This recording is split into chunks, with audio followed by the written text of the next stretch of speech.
On achève bien les gros, documentaires réalisés par Laurent Folléa, Valentine Auberti et Gabrielle Dédier. Et c'est cette dernière qui nous raconte ici, sans phare, à quoi ressemble sa vie d'obèse au quotidien, en dénonçant haut et fort la grossophobie dont elle a trop souvent souffert. Elle est d'ailleurs maintenant avec nous sur ce plateau de Débat Doc en compagnie de nos autres invités pour s'interroger sur le regard porté aujourd'hui dans notre société sur l'obésité. Gabrielle Dédier, bienvenue à vous. Bonsoir. Vous êtes donc l'un des réalisateurs de ce film qui vous met en scène et vous n'en êtes pas à votre coup d'essai pour dénoncer la grossophobie en France, puisque l'on vous doit aussi ce livre, paru aux éditions de la Goutte d'Or et intitulé « On ne naît pas grosse », ce qui est votre cas, on l'a très bien compris d'ailleurs dans ce film, et c'est ce livre qui a donné l'idée de documentaire que nous venons de voir, et nous allons bien sûr en parler ensemble dans un instant avec Agnès Morin. Bienvenue à vous Agnès Morin. Bonsoir. Vous êtes directrice et cofondatrice de l'association La Ligue contre l'obésité, créée en 2014, qui regroupe quelques 9000 adhérents et bénévoles issus de professionnels de santé et d'associations de patients. Merci à vous d'être avec nous pour cette émission. Avec également Maïwen Janové qui est avec nous en webcam cette fois. Bienvenue à vous. Bonsoir. Vous êtes une ancienne obèse, fondatrice de l'association Obèse Anonyme et auteur de la méthode FedMin. Alors FedMin, c'est littéralement se nourrir l'esprit. C'est une plateforme d'éducation thérapeutique du patient en complément des projets de soins promulgués à tous ceux et celles qui souffrent aujourd'hui d'obésité. On va effectivement en reparler également avec vous. Je me tourne tout de suite vers vous. Vous dites dans les interviews que vous avez données à l'occasion de la sortie de votre livre notamment, et après ce documentaire, que à la fois ce livre et ce film vous ont sauvé la vie. Sauvé la vie. Vous pouvez nous expliquer ? Oui, je peux vous expliquer. En fait, quand on m'a proposé d'écrire ce livre, donc j'avais des amis qui étaient en train de créer une maison d'édition, et c'est eux qui m'ont proposé d'écrire ce livre. J'étais à la rue, je n'avais plus de travail, je n'avais aucune aide, j'avais perdu mon emploi, j'avais perdu mon logement. J'étais littéralement à la rue et honnêtement, j'avais des pensées suicidaires et j'avais même projeté de me suicider. Alors, j'allais me faire sauter la tête et au lieu de me faire sauter la tête, je mangeais. Voilà ce que vous avez vécu avant d'écrire votre livre, qui est devenu le film que nous venons de voir. C'est ça. En fait, j'explique souvent que je ne suis pas malheureuse parce que je suis grosse parce que je suis malheureuse. Donc, il y a ces pulsions qui étaient chez moi et qui le sont encore. J'ai encore des pulsions et des compulsions. Et en fait, toute la violence que j'encaissais, je la retournais systématiquement contre moi. Au lieu de... Donc ce film, c'est une catharsis finalement. C'est comme ça que vous l'avez vécu, semble-t-il. Tout à fait. Le livre et le film sont des catharsis. Et en fait, oui, j'ai pu sortir ce que j'avais à sortir. Et pour moi, c'était vraiment bénéfique de pouvoir parler de ce sujet. Alors, on va voir un premier extrait du film, si vous en êtes d'accord. C'est le moment où vous rencontrez un professeur suédois qui a travaillé sur cette question à la fois la grossophobie et des obèses, du milieu des obèses.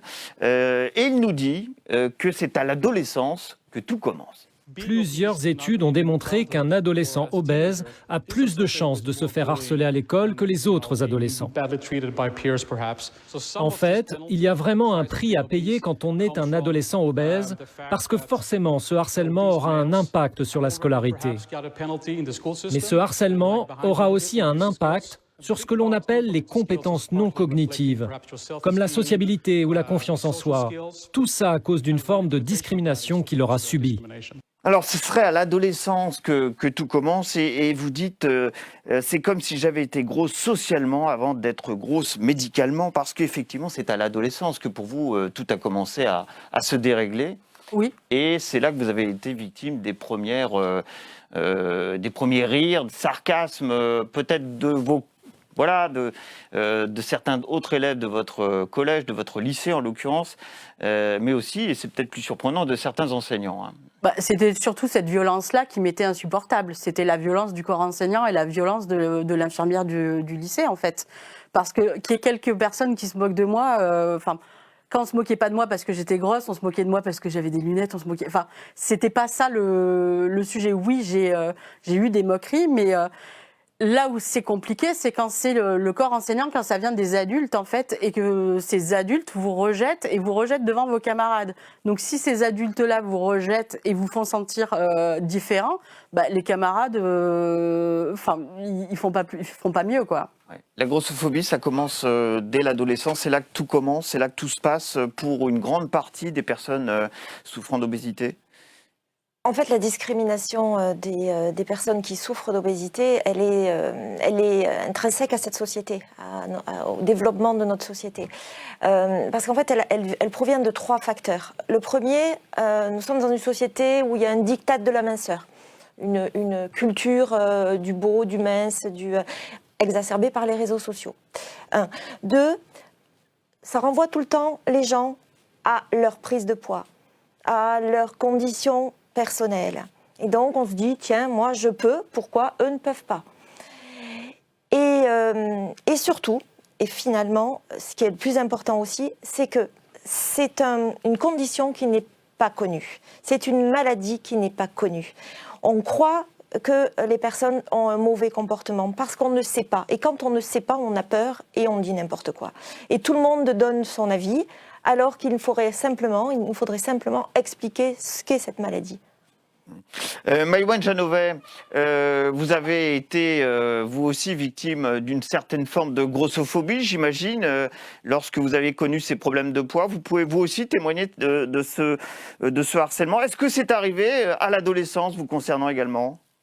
Alors moi, ça arrivait beaucoup plus tôt, hein, c'était vraiment dès l'enfance. Et c'est vrai que je me suis beaucoup reconnue dans le portrait de Gabrielle parce que absolument tout ce qui est décrit, c'est ce que j'ai vécu moi aussi depuis l'enfance. Donc les moqueries, la discrimination, d'une violence vraiment insoutenable, qui ont été très dures à surmonter. Et c'est ce que j'entends aussi toutes les semaines en groupe de parole. Donc cette violence, elle est là, elle existe. Et je rejoins tout à fait Agnès sur les raisons de cette discrimination, avec cette injonction à la minceur qui arrive de plus en plus jeune, de plus en plus mince, entre guillemets, c'est-à-dire qu'au début, on a 2-3 kilos à perdre et on va bien appuyer dessus, et puis là, on entre dans l'engrenage des régimes et ça devient l'enfer.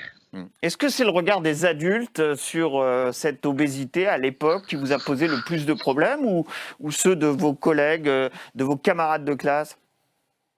Alors, moi, c'est vrai que j'ai eu plutôt des professeurs bienveillants, j'ai eu de la chance. En revanche, de la part de mes camarades de classe, c'était assez dur. C'est allé jusqu'à des claques, vraiment de la maltraitance physique, où on me faisait sentir que j'étais différente et horrible.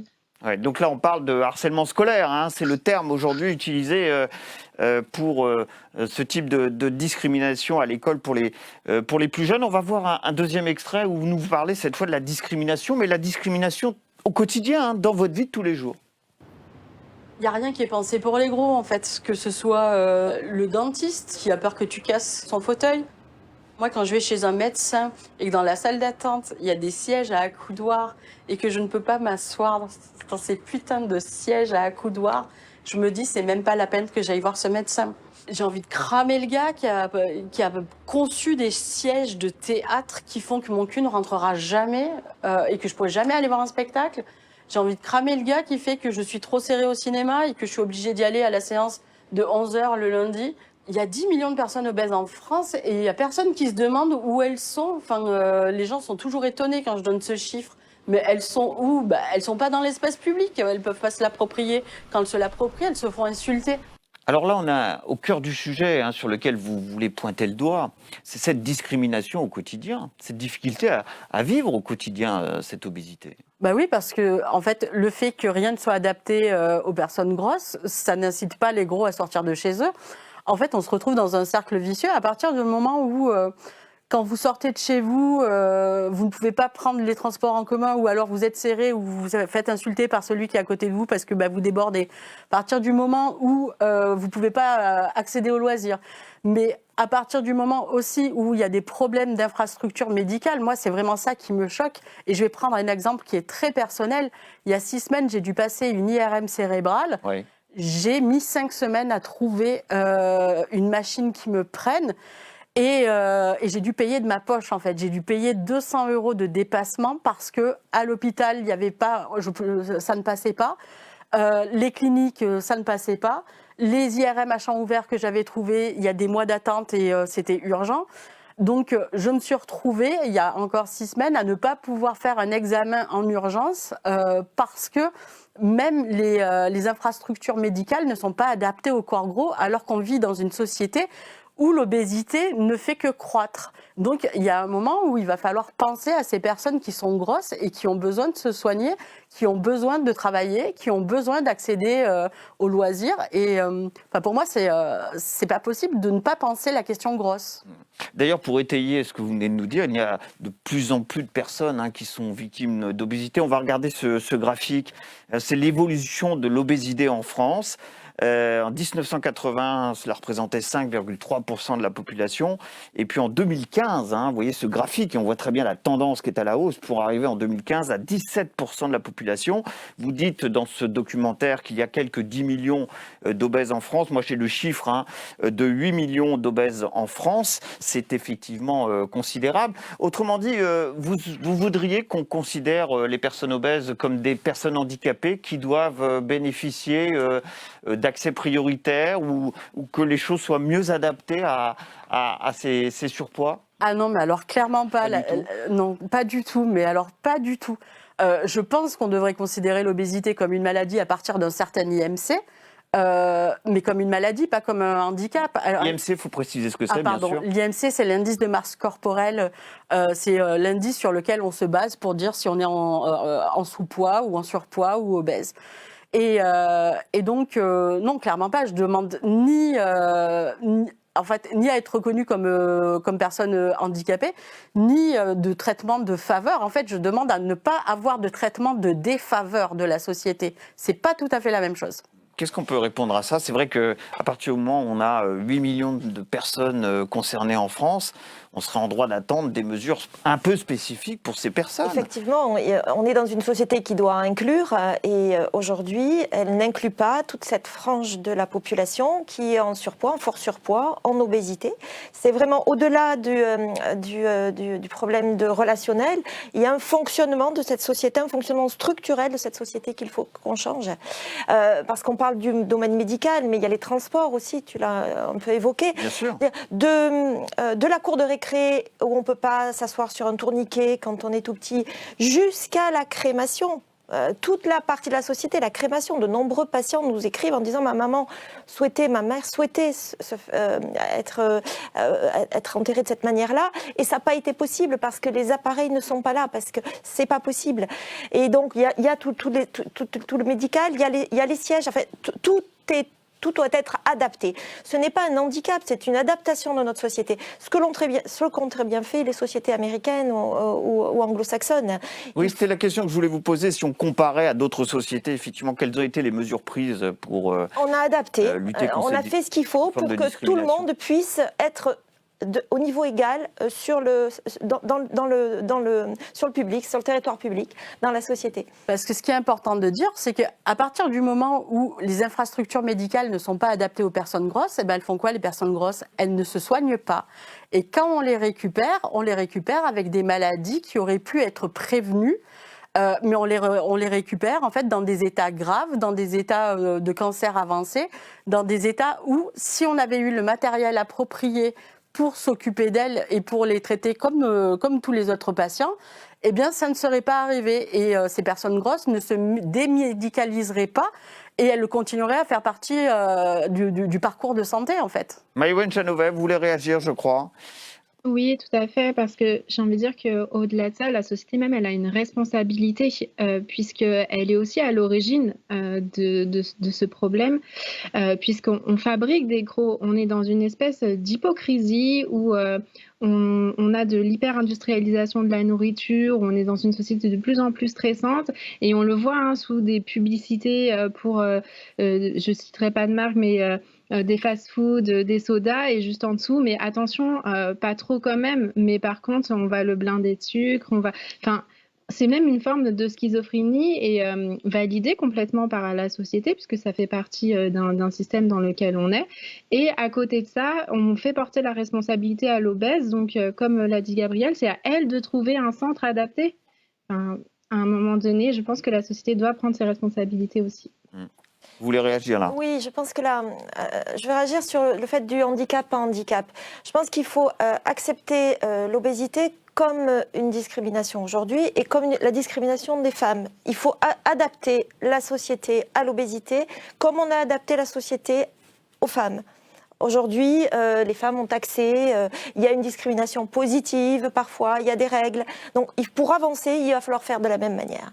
Et on a aménagé notre société pour les personnes justement handicapées et reconnues comme telles. Oui, mais justement. C'est pour ça que je vous ai posé la question. Oui, ça serait peut-être un moyen d'en sortir. Mais justement, en fait, je pense que si on avait vraiment adapté aux personnes handicapées réellement, les gros n'auraient pas de problème. En fait, il y a une très mauvaise adaptation pour les personnes handicapées. Les personnes handicapées le disent souvent, elles ont du mal à se garer, elles ont du mal à prendre les transports. Enfin, même s'il y a des accès pour les personnes handicapées, on reste dans une société qui est hyper validiste et qui en fait n'a.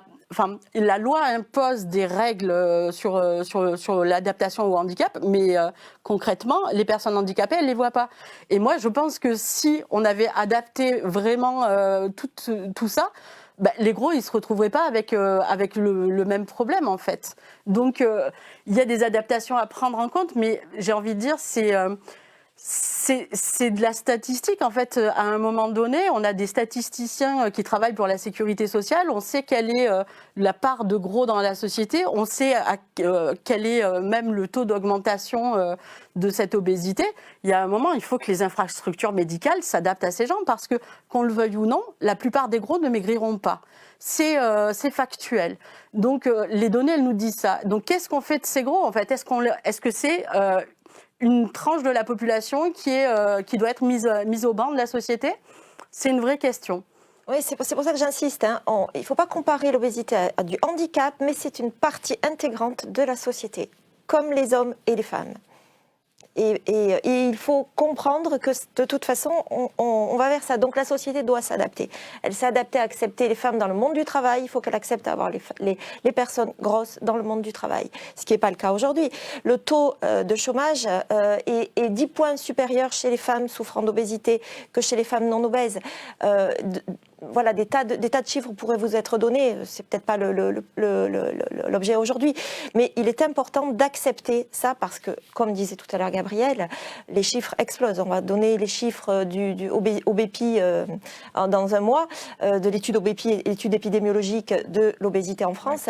Vous verrez que les nouveaux chiffres sont... D'ailleurs, on l'attend avec impatience, cette étude, puisque les chiffres dont nous disposions s'arrêtaient à 2012. Autrement dit, ça fait 9 ans qu'on n'a pas évolué.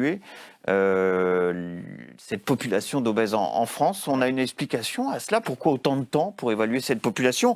Les derniers chiffres que nous avons donnés en 2015 sont issus d'Amélie, autrement dit la sécurité sociale. On a un problème pour évaluer la population obèse en France?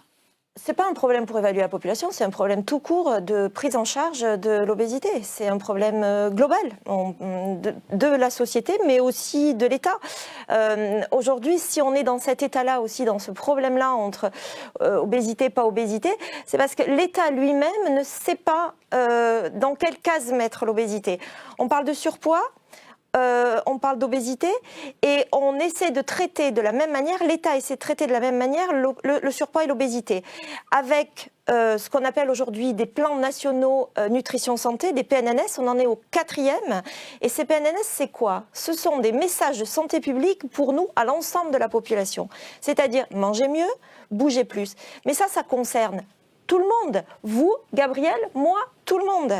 Ça ne concerne pas, ça ne soignera pas l'obésité, ça n'aura aucun effet sur l'obésité. Sur cette non-adaptabilité de notre société, vous voyez des priorités à établir, Maïwenn Janové, du côté peut-être des pouvoirs publics? Mais oui, évidemment. Mais je pense que déjà, si on commençait à faire reconnaître l'obésité comme une maladie, ça serait déjà une première étape. Parce qu'aujourd'hui, ce qu'on reconnaît comme une maladie, ce sont toutes les pathologies associées, ce qu'on appelle les comorbidités. Mais pour rentrer dans un système de prise en charge, c'est très compliqué, il y a beaucoup d'attentes. Et puis souvent, ce qu'on entend, c'est manger moins et faire du sport. Ça rejoint les fameuses bonnes recommandations, mais c'est vraiment une profonde incompréhension de ce qu'est la maladie. Alors, pour étayer ce que vous venez de nous dire, il en est aussi question dans votre film. Il y a une séquence qui est assez symbolique pour ça. C'est quand vous êtes face à une classe d'élèves. Je crois que c'est au moment où vous revenez dans votre lycée. Il y a beaucoup d'émotions d'ailleurs chez vous à ce moment-là. Et il y a un jeu de questions-réponses finalement avec les élèves. Et on va prendre un tout petit extrait. On en parle juste après. D'accord.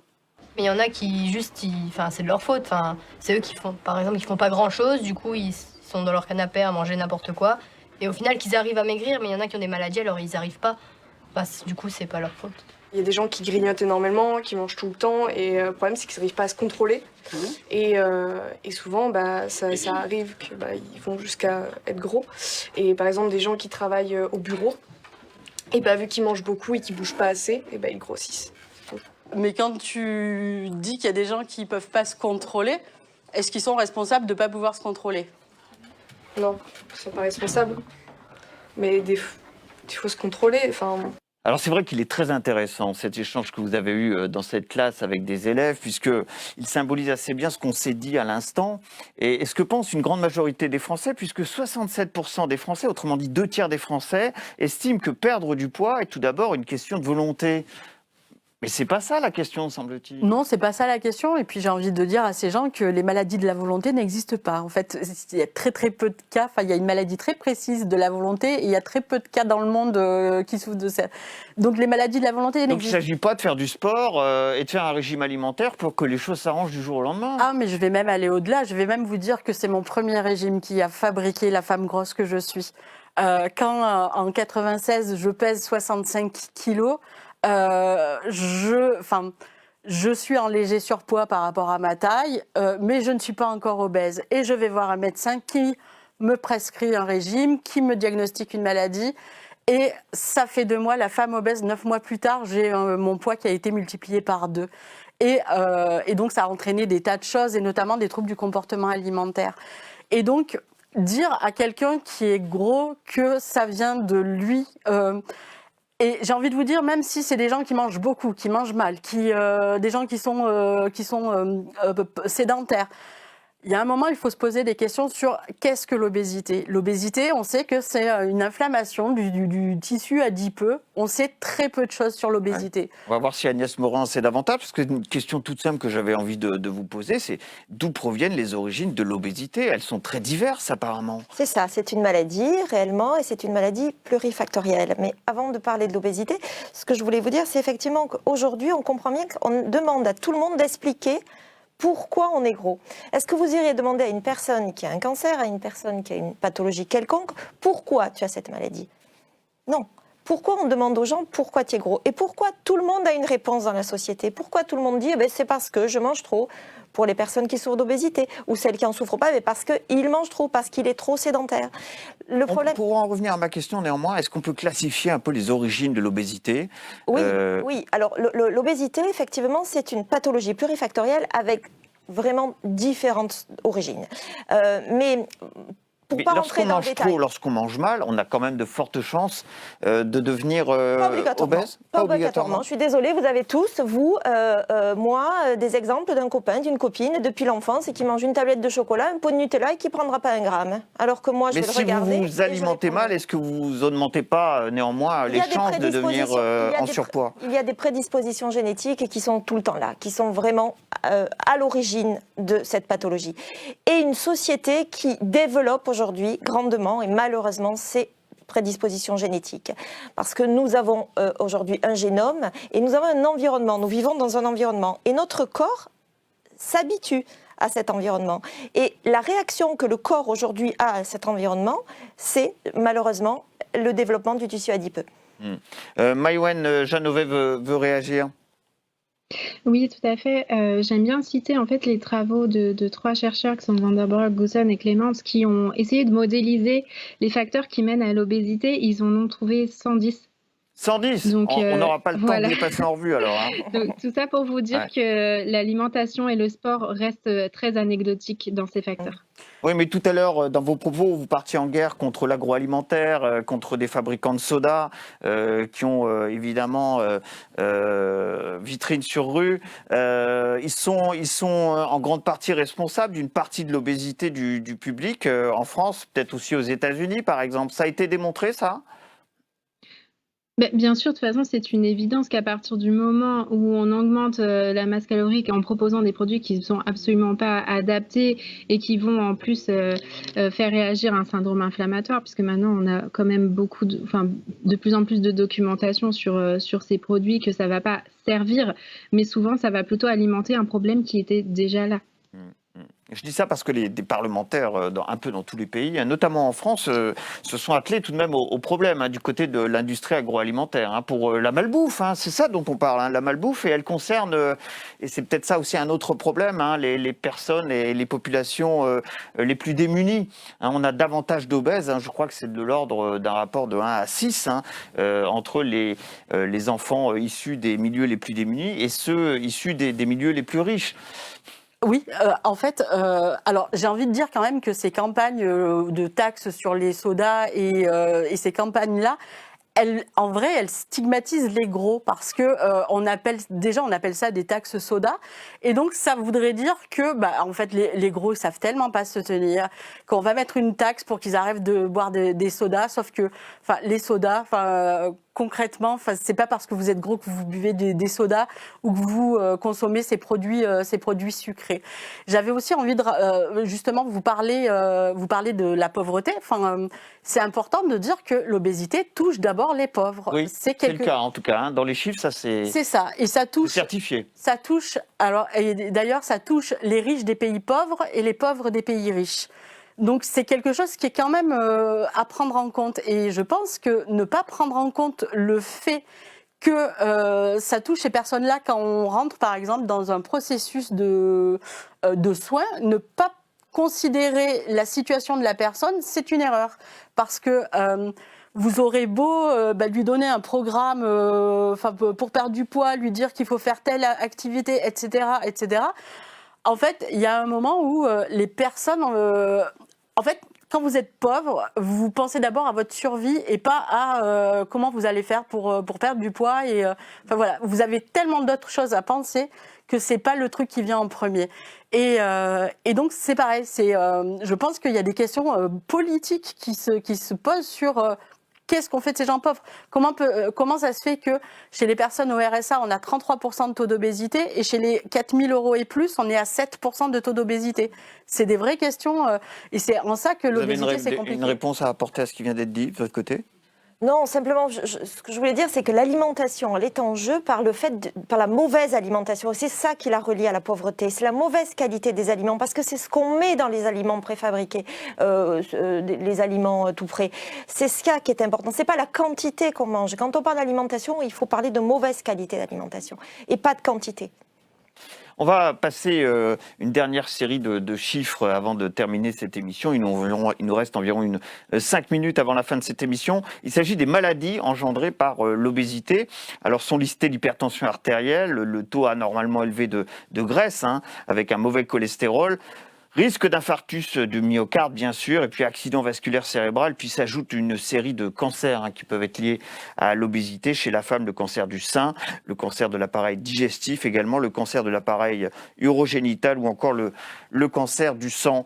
Est-ce qu'on a raison tout de même de faire de ce sujet de l'obésité un vrai sujet de santé publique au regard des risques encourus par les personnes qui souffrent d'obésité? Alors, avant toute chose, tous ces risques qui sont énoncés là sont aussi des risques des maladies de la sédentarité. En fait, les maladies qui touchent les obèses touchent les sédentaires d'abord. En fait, on n'est pas capable de dire en réalité qu'est-ce qui touche la sédentarité, qu'est-ce qui touche l'obésité. Il se trouve que oui, il y a une grosse part de personnes obèses qui sont sédentaires, mais pas. Mais il y a aussi des personnes qui ne sont pas obèses, qui ne sont pas grosses et qui sont sédentaires et qui souffrent des mêmes pathologies.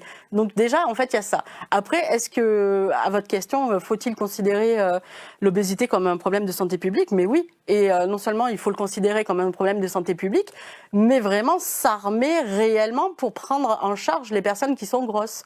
Ça, c'est vraiment quelque chose d'important. Mais pour ça, il faut que le patient gros ait affaire à du personnel qui soit formé. Parce que quand vous êtes gros, vous avez un background qui n'est pas forcément évident. On sait que, par exemple, une personne obèse a vécu, statistiquement, a vécu plus de violence dans sa vie, a été plus maltraitée dans sa vie qu'une personne qui n'est pas obèse. Et ça fait partie des choses à prendre en compte, à former les soignants. Maïwenn Chanovay, vous nous disiez tout à l'heure que l'obésité n'est pas considérée comme une maladie. Or, quand on regarde la liste des risques encourus par les personnes obèses, on s'étonne. Oui, alors je pense que c'est au gouvernement de s'en expliquer, mais c'est très étonnant et c'est bien dommage parce que si on le prenait comme ça, on pourrait déployer des moyens effectivement pour proposer une prise en charge et une vraie prise en charge qui soit globale avec une vraie compréhension de la maladie, des parcours adaptés, des personnels soignants qui soient formés. Comment votre association interpelle-t-elle les responsables politiques sur cette question de santé publique que se révèle être l'obésité ? Alors on agit. Alors effectivement, on milite pour que l'obésité soit reconnue comme une ALD, une affection de longue durée, pour que la prise en charge soit enfin effective sans comorbidité. Et je reviens juste sur les comorbidités. Il faut dire que l'obésité est associée à ces pathologies, mais c'est dans un sens, elle n'est pas la cause de ces pathologies. Elle peut être aussi la conséquence. Le diabète, on le voit bien, on peut très bien avoir un diabète non réglé et devenir ensuite obèse. Donc ce sont des comorbidités et pas des causes. Et en ce qui concerne la prise en charge, la Ligue a décidé de prendre les devants, puisque ça ne faisait pas. Donc on est en train de former des médecins généralistes, et qui est le premier recours en France, et qui aujourd'hui ne sont pas formés. Dans les J'ai études vu que dans de la formation des médecins, on consacrait uniquement 3 heures à cette C'est ce que question j'allais de vous dire. l'obésité. Dans les études de médecine C'est très générale qui durent 7 ans plus 2 ans d'internat, il y a quelques heures sur l'obésité et dans un module nutrition. Donc nous avons pris les devants, la Ligue a créé un organisme de formation et nous formons des médecins généralistes que nous installons maintenant dans des centres de santé spécialisés obésité, donc des centres OB Santé, il y en a 5 en cours d'ouverture en France. Et l'idée, c'est que ces médecins généralistes formés à toutes les causes de l'obésité, pas simplement à la nutrition, puissent diagnostiquer, dépister et ensuite suivre les patients le temps qu'il faudra. Mais au lieu d'aller directement au traitement, puisque c'est ce que nous faisons aujourd'hui, nous parlons de traitement avant de parler de diagnostic. Donc on va d'abord diagnostiquer. J'ai vu que certains vous reprochaient de faire l'apologie de l'obésité et vous êtes même victime de messages incendiaires sur les réseaux sociaux à ce sujet. Ça ne vous fera pas changer d'avis, j'imagine ? C'est surtout que je ne fais pas l'apologie de l'obésité. En fait, c'est pas du tout paradoxal de parler et d'obésité et de grossophobie. En fait, moi, il n'y a pas de problème. Oui, il faut lutter contre l'obésité. Et ma seule présence là ne signifie pas que vous faites vous non plus l'éloge de l'obésité. En fait, c'est vraiment, un faux procès qu'on fait aux personnes obèses qui parlent de grossophobie. Il n'y a rien de paradoxal. Oui, il y a un problème d'obésité, mais ce n'est pas une raison pour maltraiter la personne obèse. Le body positive, le fat positive, en fait, c'est une... Alors attendez, ça, il faut expliquer. Body positive. Allez-y, expliquez. Parce que... c'est-à-dire être bien dans son corps. Oui. Et fat positive, c'est que les personnes en situation d'obésité soient aussi bien dans son corps. Ça permet simplement d'accepter ces personnes-là dans la société. C'est simplement de reconnaître, non pas de dire je suis obèse et je suis contente de l'être, mais c'est au moins je m'accepte. Je veux m'accepter comme je suis. Maïwenn Chanovay, je vais vous laisser le mot de la fin, mais vraiment très court s'il vous plaît. Super, moi ce que je voulais dire, c'est que c'est même la première pierre pour aller vers du soin, c'est de s'accepter, parce que si on est en guerre contre soi, de toute façon, ça ne marchera pas.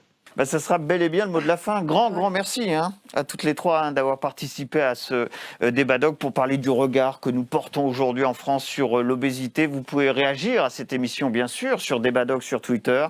Rendez-vous, bien sûr, à tous et à toutes pour un prochain Débat Doc. Ça sera à la même place, à la même heure et toujours avec son documentaire et son débat. À bientôt.